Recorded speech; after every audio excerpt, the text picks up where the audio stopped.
সময় সংলাপে স্বাগত জানাচ্ছি। আমি তুষার আব্দুল্লাহ। সময় সংলাপে আজ আমার সঙ্গে যোগ দিয়েছে ডক্টর তোফায়েল আহমেদ। স্যার, আপনাকে স্বাগত সময় সংলাপে। এই যে ইউনিয়ন পরিষদ নির্বাচন শুরু হচ্ছে প্রথম দফায় 22শে মার্চ। ইউনিয়ন পরিষদ নির্বাচন মানেই তো হচ্ছে একদম তৃণমূল পর্যায়ে মানে ভোটের উৎসব। তা এই জায়গায় এই অবস্থায় দাঁড়িয়ে আপনি সেই উৎসবের কি আভাস পাচ্ছেন? ইউনিয়ন পরিষদটা তো আসলেই এটা তো অন্তত আমি আমার ব্যক্তিগতভাবে 60-এর পর থেকে 62-র পর থেকে তো দেখছি এটা রিয়েলি একটা উৎসব মুখর পরিবেশ এটা হতো। এর মধ্যে অনেক গোষ্ঠীগত দ্বন্দ্ব, পারিবারিক দ্বন্দ্ব এরকম থাকতো, এগুলো থাকতো। এখানে ব্যক্তি ইমেজের একটা বড় ব্যাপার হ্যাঁ, থাকতো। তারপরেও কিন্তু মানুষের মধ্যে এটাকে নিয়ে আনন্দ উৎসব করা। কিন্তু এখনো উৎসব হচ্ছে, কিন্তু উৎসবটা সবার জন্য না। এটা একটা নতুন ধারা যুক্ত হয়েছে এই উৎসবের মধ্যে। এটা হচ্ছে এখন প্রতিদ্বন্দ্বিতাবিহীনতার উৎসব। এবং প্রথমবারের মতো চেয়ারম্যান পদে হ্যাঁ, দলীয় প্রতীকে এবং দলীয় পরিচয় হচ্ছে। এটা হচ্ছে আগে তো প্রতিদ্বন্দ্বিতা করে উৎসব হতো, এখন হচ্ছে কিভাবে বিনা প্রতিদ্বন্দ্বিতায় নির্বাচিত হয় তার উৎসব চলছে। এরকম উৎসব আর হয়নি। এত লোক, আহ, এত সংখ্যক লোক বিনা প্রতিদ্বন্দ্বিতায় নির্বাচিত হওয়া, এটা এটা একটা নজিরবিহীন। তো এটা এরকম একটা উৎসব হচ্ছে আর কি। এটা আমি বলতে চাচ্ছি এরকম চেয়ারম্যান পদে, চেয়ারম্যান পদে না, বাকি পদগুলো মানে সদস্য পদে। এক ধরনের নির্ধারিত হয়ে গেছে।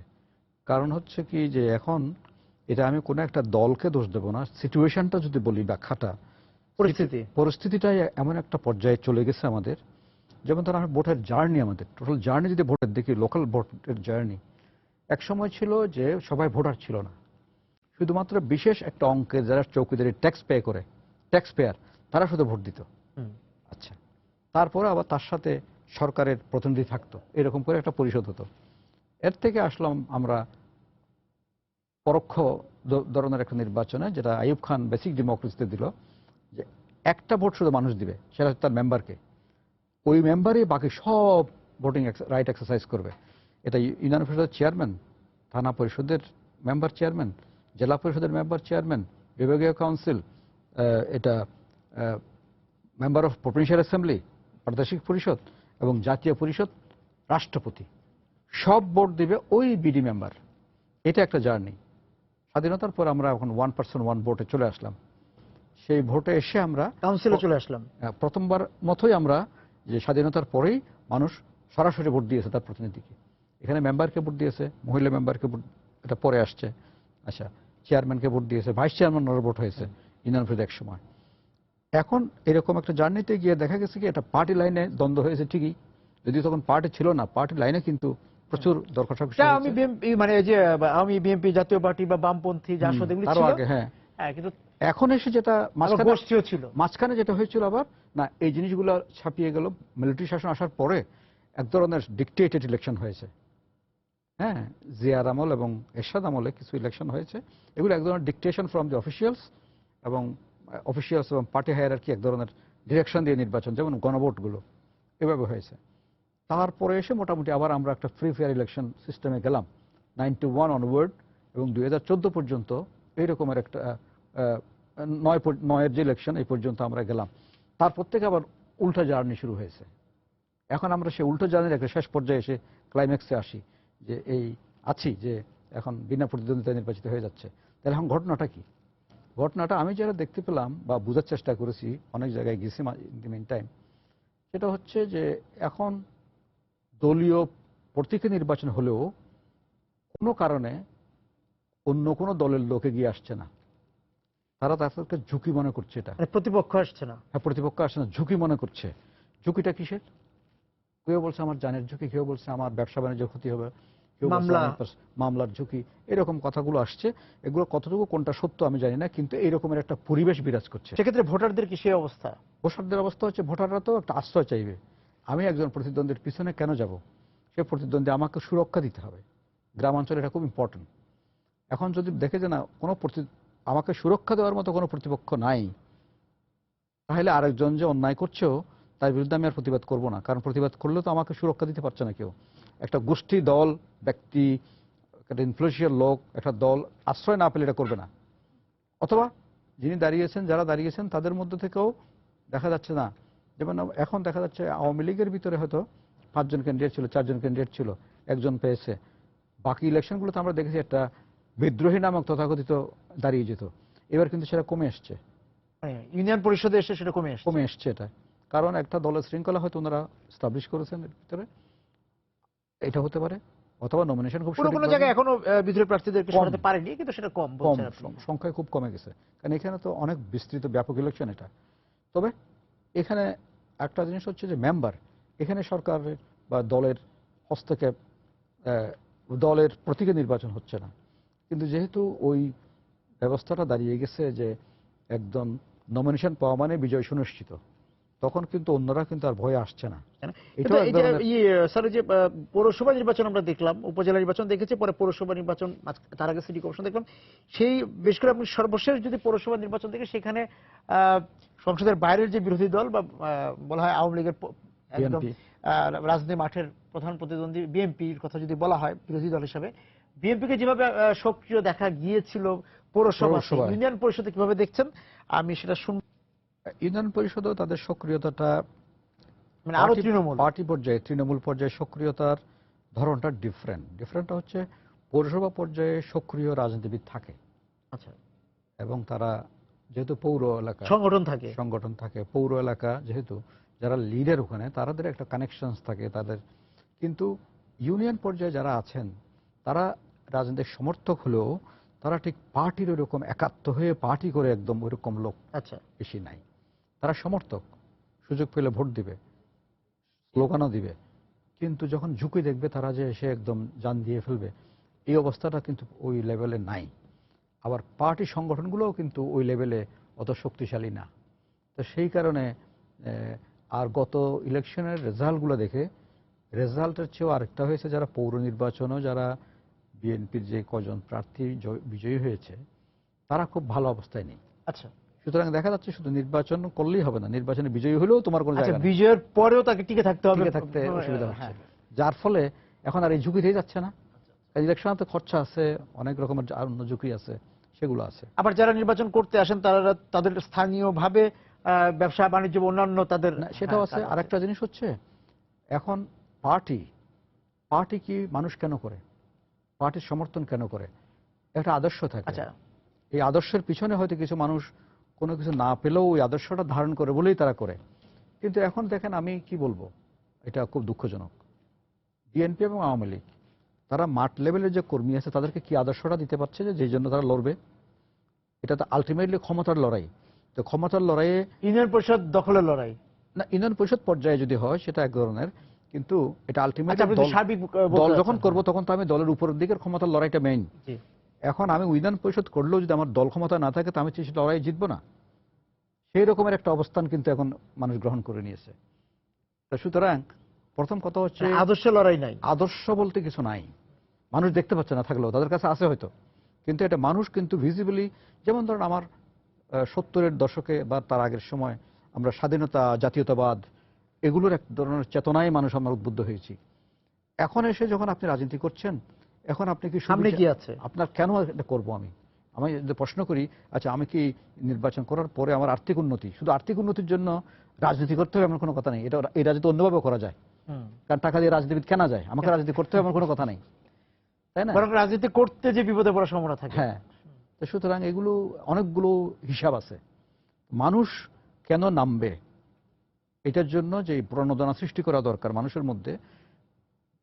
দুঃখজনক হলো সত্য, বিএনপি সেই রকমের আস্থা বিশ্বাস নিয়ে, দৃঢ়তা নিয়ে মাঠে নামতে পারেনি। এবং তার যে নেতাকর্মীরা যারা প্রার্থী হবেন তাদেরকে সুরক্ষা কে দিবে?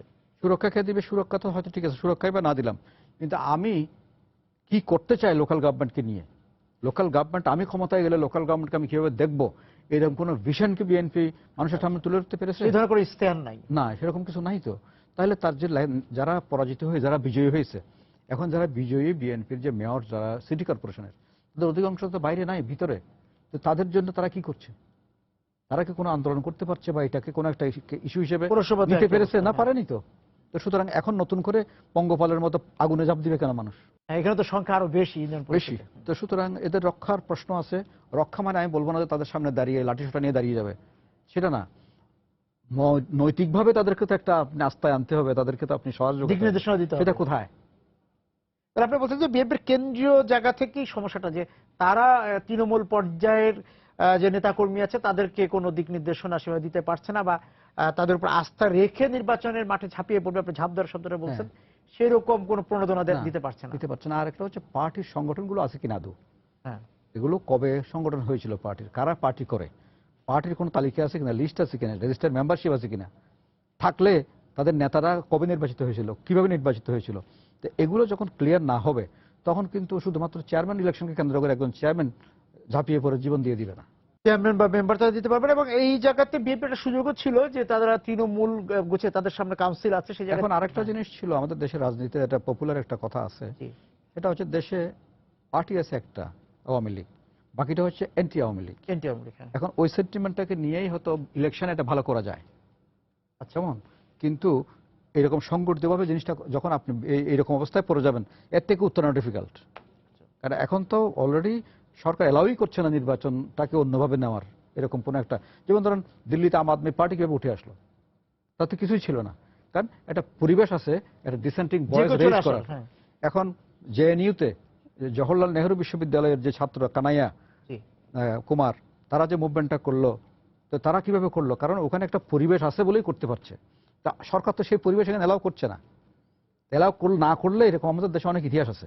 যেমন ধরেন মোল্লা ভাসানী যে আন্দোলন করতেন পাকিস্তানের সময় থেকে আরম্ভ করে বাংলাদেশের কিছুদিন সময় পর্যন্ত, মোল্লা ভাসানীর পিছনে অর্থবিত্ত কি ছিল?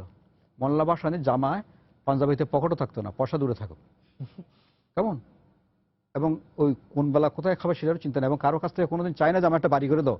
মোল্লা Bhasani is one leader in বাংলাদেশের ইতিহাসে যার ঢাকা শহরে কোনো বাড়ি জায়গা নাই, কোনো ফ্ল্যাট বাড়ি কিচ্ছু নাই। উনি কত বছর রাজনীতিতে আছেন।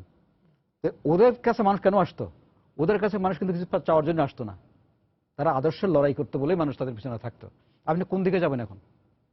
আদর্শ নেই, কোনো আদর্শ নাই। নির্বাচন কমিশন এটা যত কম বলা যায় তত ভালো। এখন নির্বাচন কমিশন তো লাঠি হাতে সারা দেশে ঘুরে বেড়াবে, এটা আমরা চাই না। নির্বাচন কমিশন তার ভূমিকা স্বচ্ছভাবে পালন করবে, যেখানে ব্যর্থ হয়ে বলবে যে আমি পারছি না, সরাসরি বলবে আমি পারছি না। কারণ হচ্ছে সবকিছু নির্বাচন কমিশনের আওতাভুক্ত না। আসলে আমরা যতই বলি নির্বাচন কমিশন ভীষণ শক্তিশালী, তারা কেন এটা করছে না, আসলে তাদের দেশের মানুষ যদি আমি গণতন্ত্রমূলক না হয়ে, গণতন্ত্রের প্রতি রেসপেক্ট না থাকে, আইনের প্রতি শ্রদ্ধা না থাকে, সরকারি কর্মকর্তারা যদি তারা দলীয় হয়ে যায়, নির্বাচন কমিশন সেখানে অসহায়। কিন্তু সেই অসহায়ত্বটা বা আপনার সীমাবদ্ধতাটা প্রকাশ করুন এবং আইনের ভিতরে আপনি থাকার চেষ্টা করুন, আইনের ভিতরে আপনি যে সিনসিয়ারলি আছেন সেটা মানুষকে দেখান, এতটুকু চাই আমি। কারণ নির্বাচন কমিশন সবটা সোজা করতে পারবে না এই দেশে। নির্বাচন কমিশন অত্যন্ত ভঙ্গুর একটা প্রতিষ্ঠান, অত্যন্ত স্পর্শকাতর একটা প্রতিষ্ঠান। এই স্থানীয় সরকার নির্বাচন করতে যে বেশ পৌরসভার ক্ষেত্রে আমরা দেখেছি, ইউনিয়ন পরিষদের ক্ষেত্রে আরো বেশি, যে তাদের প্রশাসনের উপর অনেকটাই নির্ভর না, এটা দুনিয়ার সব দেশেই নির্বাচন কমিশনকে প্রশাসনের উপর নির্ভর করেই করতে হয়। নির্বাচন কমিশন এমন একটা প্রতিষ্ঠান নয় সারা দেশব্যাপী তার কর্মচারী থাকবে, সেই জন্য সরকারি কর্মকর্তা বাইরের লোকই হবে। কিন্তু কথা হচ্ছে আইনের প্রয়োগটা আমাকে করে দেখাতে হবে। এখন ধরেন একটা শুধু উদাহরণ বলি, নির্বাচন কমিশনের একটা পাওয়ার ছিল, আইনগতভাবে ছিল, বিধিতে ছিল, যে তারা কোনো প্রার্থীর বিরুদ্ধে গুরুতর অভিযোগ হয়ে তারা যদি ইচ্ছা করে তাকে তার প্রার্থীতে বাতিল করতে পারবেন। অবশ্য বিচার বিবেচনা করেই করবেন, এটা প্রার্থীর সুযোগ তবে আদালতে যাবেন, কিন্তু এরা বাতিল করতে পারতেন। তাহলে এটা এইবার রহিত করে দেওয়া হলো। এটা কি নির্বাচন কমিশন নিজে থেকে সারেন্ডার করলো, নাকি সরকার এই ক্ষমতা তার কাছে নিয়ে নিল, আমি জানি না, কিন্তু এটা তো ছিল। এখনো হাইকোর্ট বা ইন্ডিয়ান যে সুপ্রিম কোর্টের রায় অনুযায়ী ইলেকশন কমিশন যে কোনো সময় যদি মনে করে যে নির্বাচনে আইন ভঙ্গ হচ্ছে, নির্বাচনের প্রতি হুমকি, নির্বাচন বন্ধ করে দিতে পারে, কোনো প্রার্থী বাতিল করতে পারে, ওই আইন না থাকলেও পারে। কিন্তু আমি বলতেছি ছিল তো টাইম, তো এটা আমরা কার্যকর করলাম না, সারেন্ডারই করে দিলাম, এই আইনে নাই এখন। তাহলে এইরকম অবস্থায় তো একটা আমাদের দেশে তো সমস্যা হয়ে গেছে। আমাদের সমস্ত রাজনৈতিক সমস্যাগুলো নির্বাচনের উপর ভর করে এখন চলছে। নির্বাচনের জন্য আমাদের একমাত্র সমস্যা, এই সমস্যার সমাধান হলে যেন জাতি নির্বাচনের জাদুর কাঠির স্পর্শে সব সমস্যার সমাধান হয়ে যাবে, তা না। আমি সেই জন্য নির্বাচন কমিশনকে এককভাবে সবকিছুর জন্য যেভাবে দায়ী করা হয় আমি এটা করি না। কিন্তু তারপরেও বলছি যে আপনাকে কমিশনকে আপনার সীমাবদ্ধ ক্ষমতার ভিতরে দেখাতে হবে এটা, যে আপনি সিনসিয়ারলি চেষ্টা করছেন। কিন্তু দুঃখজনক হচ্ছে মানুষের পারসেপশন সেটা আসছে না। সক্রিয়তা যাতে ভোটার এবং সবাই দেখতে পায়, সাধারণ মানুষ দেখতে পায় যে নির্বাচন কমিশন তার কাজটা করার চেষ্টা করছে। করা না পারলে সেটা জনগণ দেখবে, মানুষ বুঝবে এটা। তাদেরকে ব্লেম করবে না। এবং সেই ক্ষেত্রে এবারের এই যে মানে এই 6 ধাপে যে নির্বাচন হবে সেটার আপনার পূর্বাভাস কি বলবেন? অনেকেই বলছে যে আইন শৃঙ্খলা পরিস্থিতির অবনতি হতে পারে, অন্যরকম না, আমি মনে করি না আইন শৃঙ্খলা পরিস্থিতির বড় ধরনের অবনতির আশঙ্কা নেই, এবং সহিংসতারও খুব বেশি আশঙ্কা আমি করছি না। কারণ প্রতিদ্বন্দ্বিতা যেখানে নাই সেখানে সহিংসতা কোত্থেকে হবে? এখানে আইন শৃঙ্খলা রক্ষা, আইন শৃঙ্খলা ভঙ্গ হওয়ার সম্ভাবনা খুব কম। যেটা যদি লড়াই হতো তাহলে যেটা অসুবিধা হবে এবং যেটা নির্বাচনটাকে অত্যন্ত হাস্যস্কর করে ফেলবে, আমি বলবো এই জন্য কেউ দায়ী না আমরা, এটা হচ্ছে পরিস্থিতির কারণে হচ্ছে এটা। এখন আপনি আগে যে নির্বাচন হতো তাও আমরা বিভিন্ন দফায় দফায় নির্বাচন হতো, তখন ছিল দলীয় প্রার্থী ছিল না, দলীয় প্রতীকে প্রার্থী হতো না। দেখা গেল হ্যাঁ এই এলাকা তো অমুক এরা চেয়ারম্যান হয়েছে, আরেক এলাকায় তার প্রভাব পড়তো না, কারণ দল বোঝা যেত না তো। এখন যখন এখন প্রথম দফায় যখন দেখলেন যে বিনা প্রতিদ্বন্দ্বিতা এতগুলো হচ্ছে, আর যেগুলো প্রতিদ্বন্দ্বিতা হচ্ছে এগুলো রিয়েল প্রতিদ্বন্দ্বিতা কিনা, এগুলো হচ্ছে আনুষ্ঠানিকতা, অনেক ক্ষেত্রে আনুষ্ঠানিকতা। সুতরাং যখন এই রেজাল্টটা বের হয়ে যাবে 22 তারিখের পরে, তাহলে পরবর্তী প্রথম ধাপেরটা যখন বেরিয়ে যাওয়ার পরে উপজেলার মতো একটা প্রভাব পড়বে নাকি?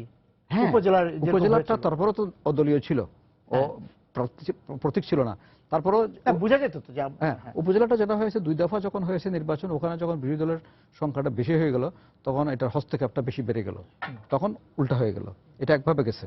এটার মধ্যে হবে সরাসরি, যেমন এখন যখন দেখা গেল যে প্রথম দফায় সুইপিং হলো, দ্বিতীয় দফা তার কেউ এমনি সাহসই পাবে না, তৃতীয় দফাতে তা আর হবেই না এটা।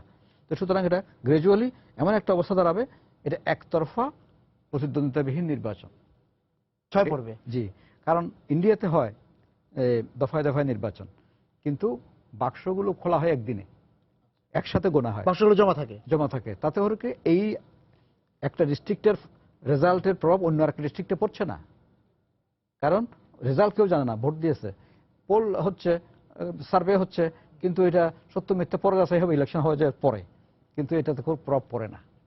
কিন্তু আমাদের এখানে এটা খুব ব্লান্ডার, ফলাফলটা হয়ে যাচ্ছে, সুতরাং হ্যাঁ এটার উপর প্রভাব পড়বে স্বাভাবিকভাবে। আমি তাহলে এই যে এবার দলীয় প্রতীকে যে নির্বাচনটা হচ্ছে, আপনি বলছেন যে প্রতিদ্বন্দ্বিতা হচ্ছে না, হওয়ার সম্ভাবনা আপনি দেখছেন না, এখন যেহেতু নির্বাচন হয়নি, 22 মার্চ নির্বাচন, সেই জায়গা থেকে ইউনিয়ন পরিষদ একটা ইউনিট, মানে আমাদের প্রশাসন একটা ইউনিট, যার মাধ্যমে আমাদের বার্ষিক উন্নয়ন কর্মসূচি সহ সরকারের অনেক কিছুই প্রয়োগ হয় হচ্ছে ইউনিয়ন পরিষদের মাধ্যমে, সেই জায়গাটা আমাদের ক্ষতিগ্রস্ত হচ্ছে কিনা? এটা অত্যন্ত গুরুত্বপূর্ণ প্রশ্ন। আমি এই জায়গাতে একটু আপনাকে বলতে চাই। দেখেন, ইউনিয়ন পরিষদকে আমরা শহরের মানুষজন যতই নেগলেক্ট করি, অবহেলা করি, কিন্তু ইউনিয়ন পরিষদটার এটা অত্যন্ত গুরুত্বপূর্ণ সামাজিক ভূমিকা আছে। এটা রাষ্ট্রীয় কোনো টাকা পয়সা না দিলেও সামাজিক ভূমিকাটা অত্যন্ত ব্যাপক ছিল, কারণ এই সমাজের সমঝোতা, সুরক্ষা এবং স্থিতিশীলতা, সংহতি রক্ষার ক্ষেত্রে এই প্রতিষ্ঠানটার একটা দীর্ঘ ভূমিকা আছে।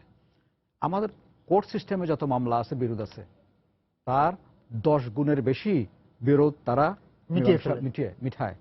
তার মানে কি? তাহলে একটা বিরাট এখানে একটা সামাজিক ভূমিকা তারা পালন করছে। এখন এই সামাজিক ভূমিকাটা পালন করতে গেলে সমাজে ওই ব্যক্তিটার একটা ওজন লাগে, এটা তার একটা পরিমাপ আছে, এটা কোন মাপের মানুষ, তাহলে আমি কার কথা আমি শুনবো, রাখবো। তাহলে এই প্রতিষ্ঠানে সমাজের মুরব্বী কিনা, মুরব্বী, স্থানীয় মানুষ, বয়োজ্যেষ্ঠ মানুষ, তারা কিন্তু সাধারণত এইসব প্রতিষ্ঠানগুলো যেতেন, তাদের এরকম কোনো চাওয়া পাওয়ার বুকের উপর চাহিদা থাকতো না, যার ফলে এরা অনেক বড় বড় বিরোধ মীমাংসা করতো, অনেক বড় বড় তাদের কথা শুনতো মানুষে। কিন্তু এখন যে অবস্থা এসে দাঁড়িয়েছে, এখানে কিন্তু আর সম্মানিত ব্যক্তিরা ওখানে গিয়ে আর সম্মানিত বোধ করছেন না।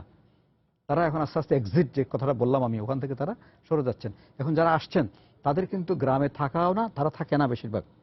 যারা এখন ঢাকায় থাকেন, জেলা সদরে থাকেন, তারা ব্যবসা বাণিজ্য নিয়ে থাকেন না, এবং তারা এই কাজ অভ্যস্তও ছিল না দীর্ঘদিন। তারা ব্যবসা বাণিজ্য বেশি বুঝে, তারা উপরে রাজনীতি খুব ভালো বুঝে, ঠিক আছে, কিন্তু ওই গ্রামে থেকে গ্রামের মানুষের সাথে তাদের কিন্তু সম্পৃক্ততা। আমরা বিরতিতে যাব, এসে যে ইউনিয়ন পরিষদ যে ইউনিট, সেই যে ক্ষতিগ্রস্ত যে হবে, এবং সেটা মানে এবার তো নির্বাচন হয়েছে, আগামী 5 বছর তার ভূমিকাটা আপনি কিভাবে এর আগে যেভাবে দেখেছেন সেভাবেই দেখতে পাবেন কিনা, এটা নিয়ে কথা বলতে চাই। কার্যকলাপ ছিল এবং একটা স্বতঃস্ফূর্ততা ছিল, সেইটা ক্ষতিগ্রস্ত হবে কিনা সেই আলোচনা ছিল। আচ্ছা, এটা কিন্তু শুধু এই ইলেকশনে ক্ষতিগ্রস্ত হয়েছে তা না, হবে বা হচ্ছে তা না, এটা বেশ দীর্ঘদিন ধরে এটা ক্ষতিগ্রস্ত হয়ে আসছে। এই ধারাবাহিকতা এখন হয়তো এটা আরেকটু, তার উপর তো মানে কাজ যাচ্ছে। যেটা আমি বলছি, আমি একটা দুইটা ইউনিয়ন পরিষদকে আমি একটা লংজিটিউডনাল স্টাডি করি, যে ধরেন পাকিস্তান আমলের প্রথম ইউপি মেম্বার চেয়ারম্যান কারা ছিল, সেকেন্ড টাইম কারা আসলো, বাংলাদেশ হওয়ার পর কারা হলো, এরকম করে দেখতে পাচ্ছি আমি। পাকিস্তান সময় যারা ছিল বা স্বাধীনতার পরপর যারা ছিল তারা বেশিরভাগের বয়স দেখলে বয়স্ক মানুষ ছিল তারা, আচ্ছা, মেম্বার চেয়ারম্যানরা, এবং তারা গ্রামে থাকতো, গ্রামেই তাদের ব্যবসা বাণিজ্য, জমি জমা এগুলো গ্রাম কেন্দ্রিক। গ্রাম কেন্দ্রিক। স্বাধীনতার পরে কিছু শহরের কিছু উকিল শ্রেণীর কিছু মানুষ এসেছিল, কিন্তু কম, খুবই শিক্ষক, কম, শিক্ষক কম। তারপর থেকে এসে দেখা যাচ্ছে এটা মানে বিরাট ধরনের একটা পরিবর্তন হয়ে গেছে বয়সের দিক থেকে। লেখাপড়া যদি দেখেন আপনি, গ্রাজুয়েট স্নাতকোত্তর প্রচুর, আগে এটা ছিল না। কিন্তু যদি দেখেন যে তাদের আস্থা বিশ্বাসের কথা বলেন গ্রামের মানুষের, এটা কিন্তু এখনকার উপর সেটা কমে গিয়েছে, থাকছে না। তো এখন তখনকার এটা এই জন্য বললাম, তখন ছিল মূলত এটা সামাজিক প্রতিষ্ঠান, এত সরকারি অর্থ ওখানে যেত না। স্বাধীনতার পর থেকে গ্রাজুয়ালি এসে এখন এই বর্তমান সময়ে, বর্তমান সরকারের দুটো টার্মে এবং তার আগের সরকারের সময়ও এলজিএসপি এবং অন্যান্য মিলে ইউনিয়ন পরিষদে প্রচুর অর্থ যাচ্ছে, অর্থ প্রবাহ বেড়েছে, যার ফলে এটা সামাজিক প্রতিষ্ঠানের চেয়ে রাষ্ট্রের এজেন্সি হিসেবে তার দায়িত্বটা অনেক বেশি হয়ে গেছে, বেড়ে গেছে।